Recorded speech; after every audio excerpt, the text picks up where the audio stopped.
Patricio, your first fight coming up here, bantamweight. I guess the question we're all wondering is, how are you feeling? How's the cut going? And just a couple days out, how are you?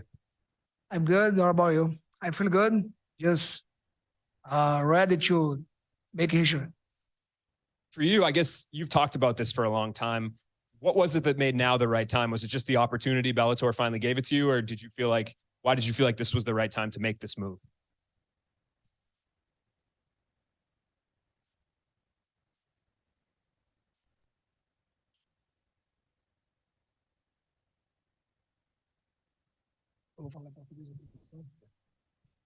Eu acho que é natural. A gente tem o título do peso pena por muitos anos. Eu acabei vencendo o Michael Chandler em 1 minuto naquela disputa de cinturão do peso leve. Então, apareceu a oportunidade agora de lutar pelo peso galo e o Bellator me ouviu. Agradeço pela oportunidade e é isso. Vamos lá pegar esse terceiro cinturão, se Deus permitir. I've been the champ for many years at featherweight here in Bellator. I went up to 155, knocked out Michael Chandler in 1 minute, vacated the belt. Patricio Pitbull won it, my brother. And this opportunity arose to fight for the 135-pound bantamweight title against Sergio Pettis, and I'm grateful for this opportunity. I can't wait. I'm sure when you planned this, you had an idea of how, moving down in weight would go. But now that you've gone through most of the process, is it what you expected? Has it been easier? Has it been more difficult to shed those pounds?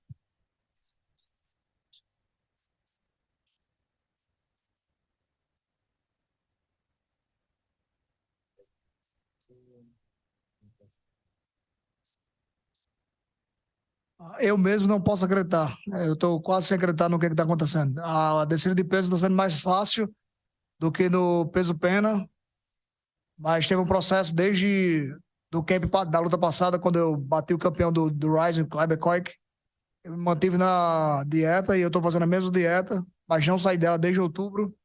Então, para mim, está parecendo bem mais fácil bater esse peso de 61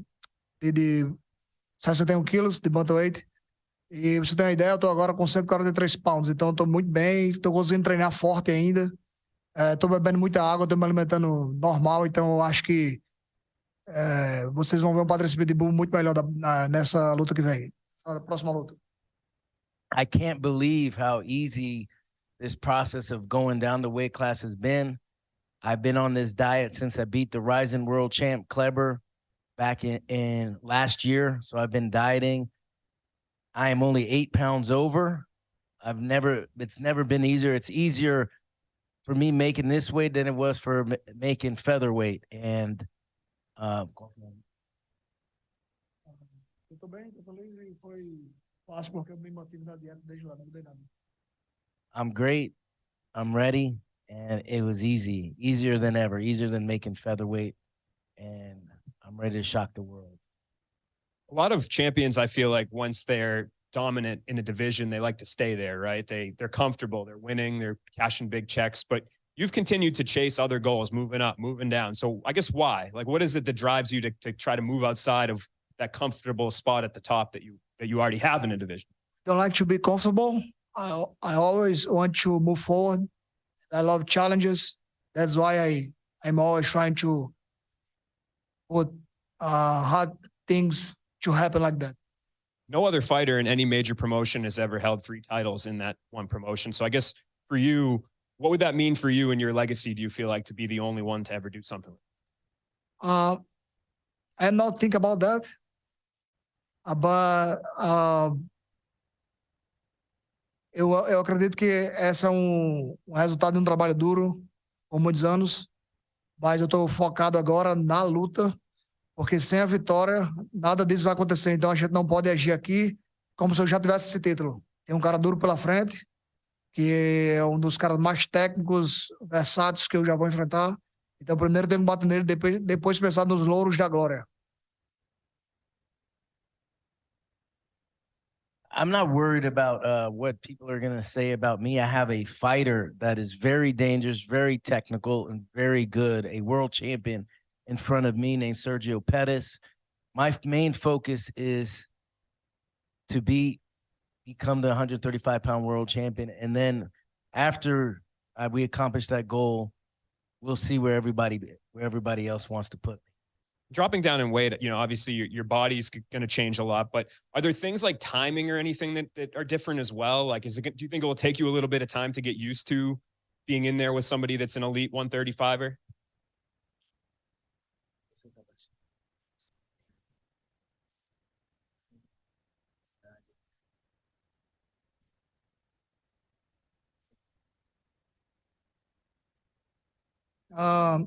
Eu tive uma estratégia no meu treinamento que foi ter 2 sparrings da categoria de 57 quilos, que são mais rápidos ainda, e outro de 61. Foi Ivan, Guilherme e Tayan. Então, esses caras me trouxeram um treino adequado, todos 3 imitando meu adversário, e naturalmente mais rápidos que eu, e eu consegui equiparar minha velocidade a todos os 3. Então, me sinto bem na categoria. Meu peso baixou natural, então tive uma descida gradual de peso, então eu estou confortável. Vamos ter a prova real no dia da luta. Yes, I prepared very well for this. My strategy is I brought in 2 flyweights, Ivan the Terrible and Master Splinter Guilherme, and a bantamweight, Tayan the Blade. And they all are faster than Sergio Pettis. So I was doing 6-minute rounds with them, and my weight has come down natural, and my speed, I've been able to maintain my speed and even get even faster and maintain my strength thanks to Best Bio, Chical Freitas. There's a lot of debate amongst fighters, fans, even media about what makes up a GOAT. I'm wondering what you believe is the definition of a GOAT. What sort of things need to be on the GOAT's resume to solidify that title?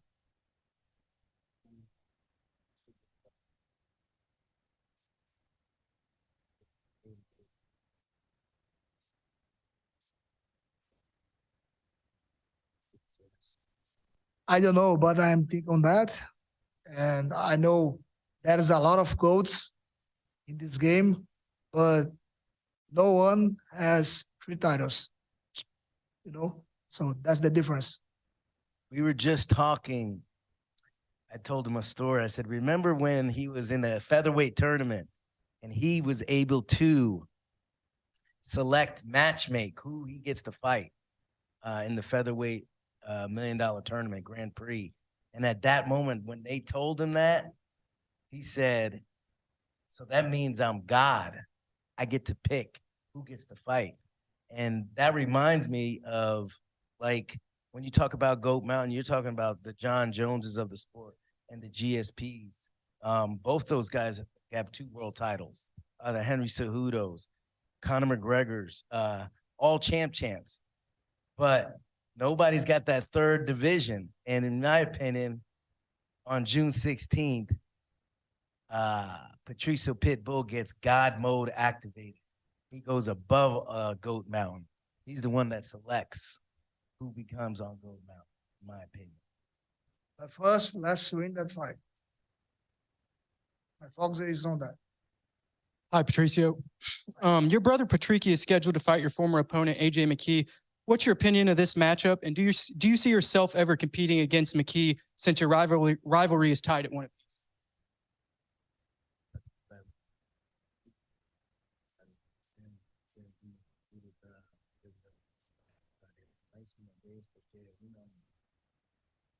We know a lot about the Jim McKee. He's good. He's tough. I believe my brother's going to knock him out.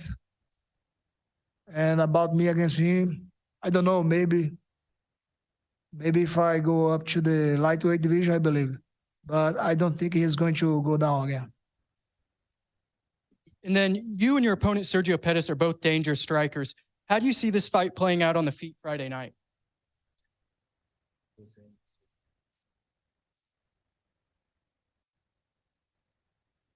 It's going to be a war between snipers. So I believe my power is going to do the difference. And then Bellator just recently announced another show in Japan. You competed on the New Year's Eve show against Ryzen. Is competing in Japan something you'd like to do again in your career at some point? Oh, yeah, every year. Thank you. Thank you. When you guys first sat down, your coach said the greatest Bellator fighter of all time. You just spoke about God mode. I know we can all talk about champ, and we know how significant it is for you to add a third title. But just looking at your resume, now adding another name, as you expect to do this weekend in Sergio Pettis, where do you truly feel your legacy is cemented in this sport? Not Bellator, not just champions, but overall as a fighter, as a mixed martial artist, how do you feel this weekend will cement your legacy?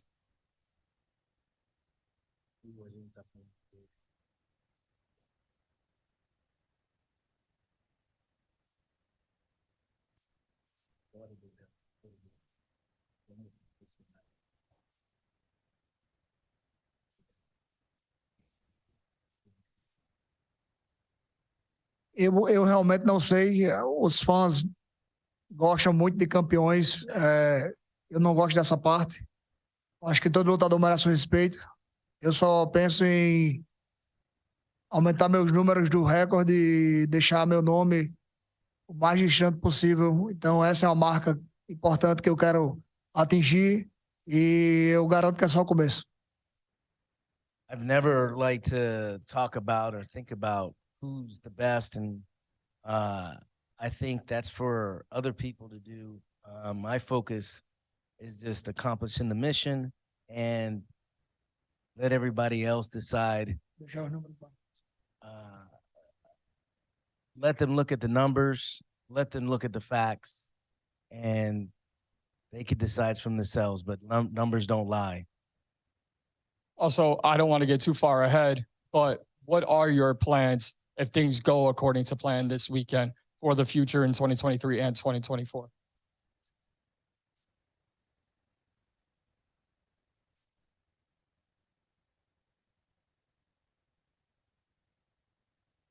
First, I have to get the victory.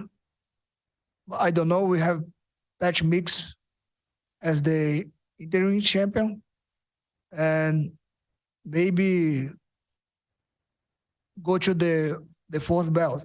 I don't know. Let's see. We have to see what is going to happen. I'm feeling great. I'm fresh. I'm good. Coach, if I may, one for you. Drop. You've been around so many great fighters throughout your career. I would only say, in respect, a fighter like Patricio has to be possessed with being great to come to you and have this conversation of having a third title fight at a third different weight class. So as a coach, when you have someone this great come to you and say, hey, this is what's been offered, we're going to do it. How do you as a coach and everything that you are with all your fighters, how do you sit down and have that conversation? And then how do you game plan for this incredible feat? Well, the first thing you think of is, can he make the weight? And as we've gone through this process, I see that maybe Patricio Pitbull has always been a 135-pounder because he's making it so easy, which makes him beating Michael Chandler at 155 in 1 minute. The same Michael Chandler that's fighting Conor McGregor at probably 185. That's what makes him so great. And once we figured out, we talked to Best Bio, if he could make the weight, I had no doubt whether he could pull off this victory. I was just at UFC 288 with Henry Cejudo coming off a 3-year layoff, and he lost a split or close split decision for the world title, and I just thought in that moment it was like a burn moment. I thought, there's no way. I go, we're gonna turn over every stone for this next fight for Patricio to accomplish and conquer something that's never been conquered before.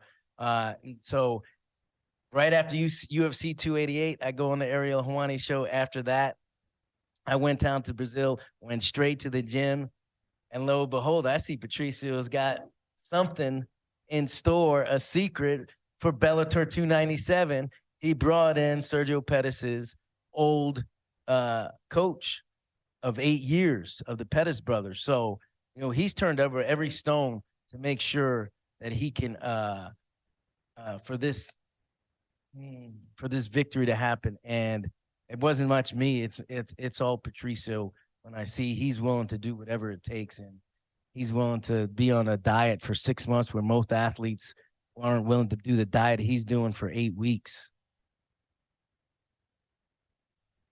You mentioned how tough your opponent is. He's talented and he's technical. What do you see as your biggest advantage going into this fight?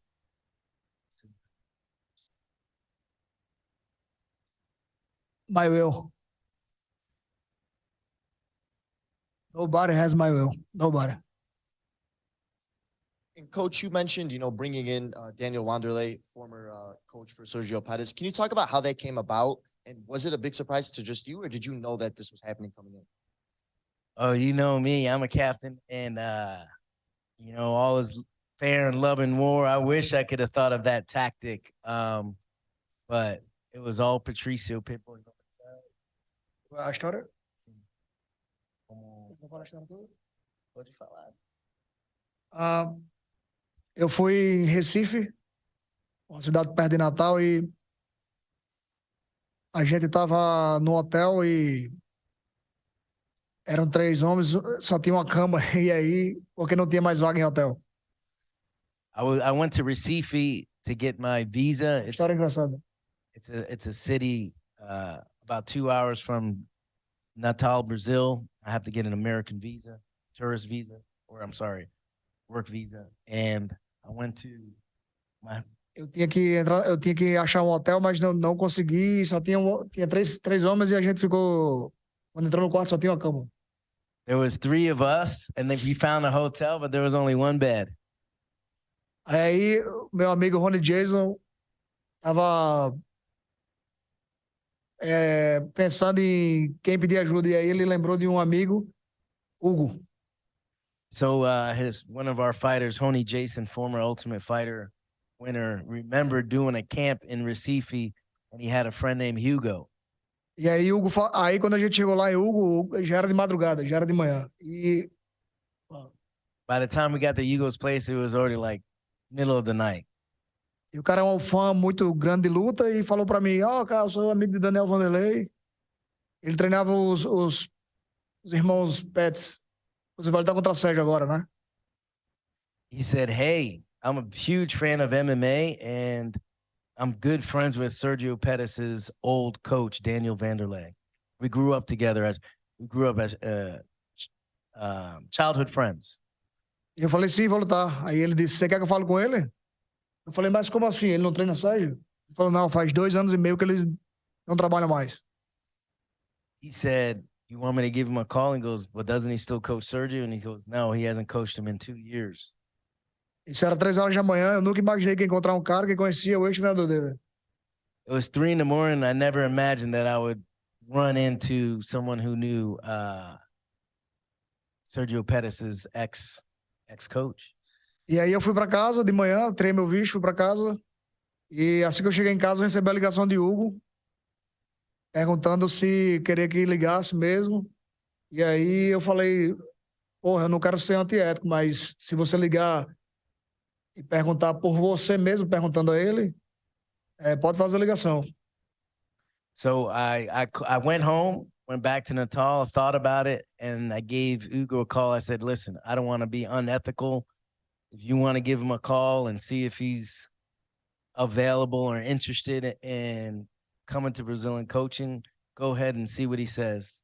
E aí ele fez uma ligação entre nós 3, e aí Daniel falou que respeitava os irmãos, mas que seguiram caminhos diferentes e que é profissional, e eu convidei pro meu camp e ele aceitou. So we did a 3-way call, and he said, I don't work with the Pettis brothers anymore. We're professional, and Tenho família para sustentar e eu aceito. and I have a family that I have to support, and this is my job, and I'm interested. I'm interested in being part of your camp. And that's how it went down.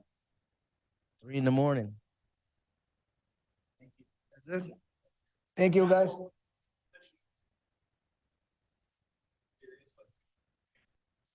I think so. Before accepting that fight against Sergio, it's not my mind, because I was like,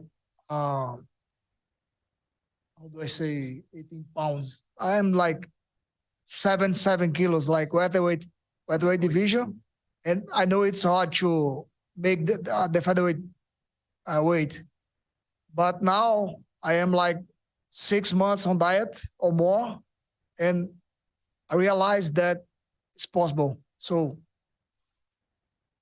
after this fight, if I win the fight and the belts are available to challenger, I'm on it.